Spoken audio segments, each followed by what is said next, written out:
Welcome to this deep dive. Today we're taking a closer look at something you might have seen floating around a YouTube video transcript. It's from Occupy Democrats, and the title has, well, a bit of a punch. The shocking reason MSNBC called Trump's DOJ Looney Tunes.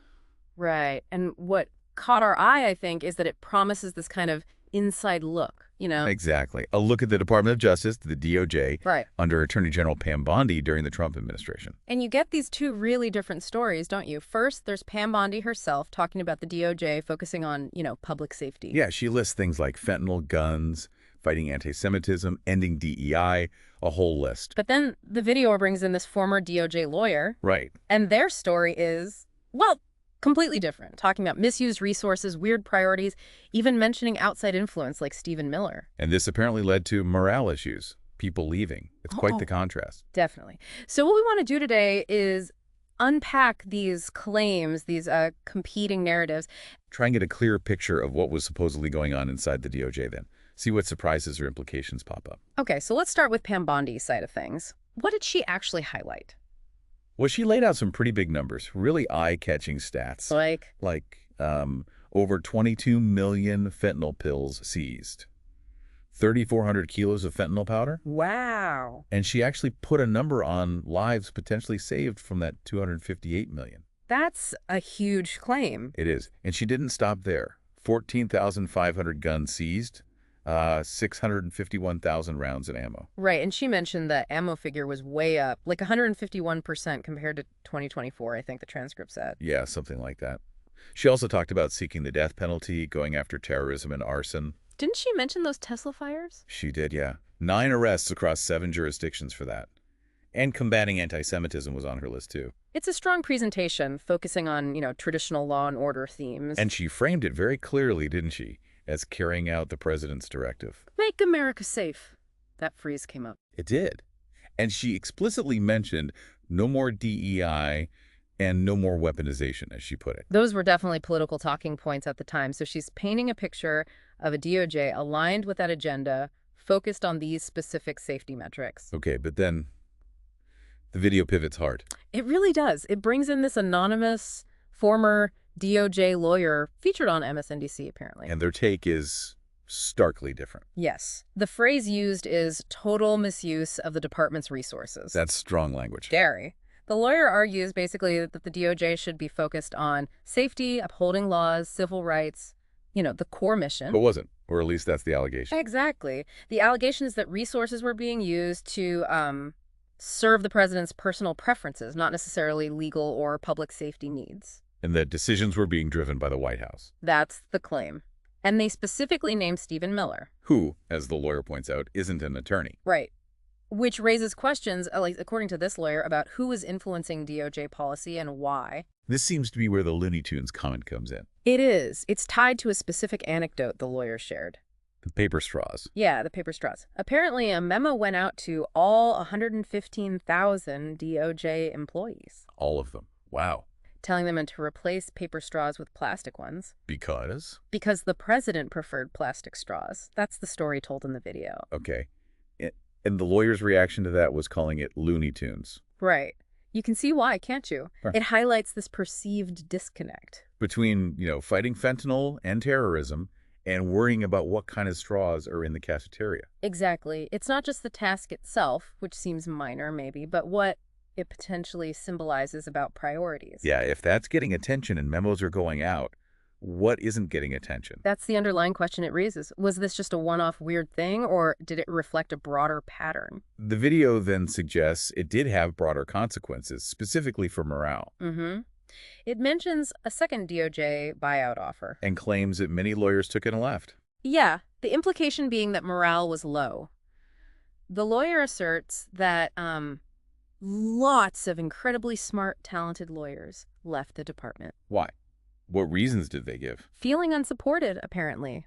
Not having the freedom to sort of share their professional views. Yeah. And being asked to do things they felt were inappropriate. That sounds like a recipe for, losing good people. It often is. When experienced staff leave like that, it can really impact an agency's effectiveness. And the lawyer gave a specific example there too, didn't they? About a particular section. Yes, the public integrity section, PM. responsible for investigating corruption. What about it? The claim is that it shrank dramatically, from around 30 lawyers at the end of the previous administration down to just 4. 4. From 30. That's the number given in the video. If that's accurate. Oh, Wow, the implications for investigating public corruption seem pretty significant. absolutely. A reduction like that, if true, would certainly raise questions about the priority placed on that kind of work, wouldn't it? About accountability? Okay, switching gears slightly, but maybe related to this idea of how the administration operated. The video brings up another concern Which is? about potentially defying court orders. Openly defying judges is the phrase used. Okay, that's a very serious charge. That goes right to the rule of law. Yeah, the speculation in the video is maybe they thought they'd get a better result later, perhaps at the Supreme Court. Or maybe just a general disregard for lower courts. It's speculation, but the concern is raised. And they tie it to a specific case, Mr. Abrego Garcia. Right. What was the issue there, according to the source? The allegation is that the administration wasn't answering basic questions, like where is he, what's being done to bring him back to the U.S. And the justification was? Citing state secrets. Okay. But here's the twist, and the slings the president was actually discussing the case publicly at the same time. That does sound like a contradiction. Citing state secrets while also talking about it openly. Yeah, it raises concerns about transparency, doesn't it? And accountability through the courts. Definitely highlights that potential tension between what the executive branch wants to do and the legal process.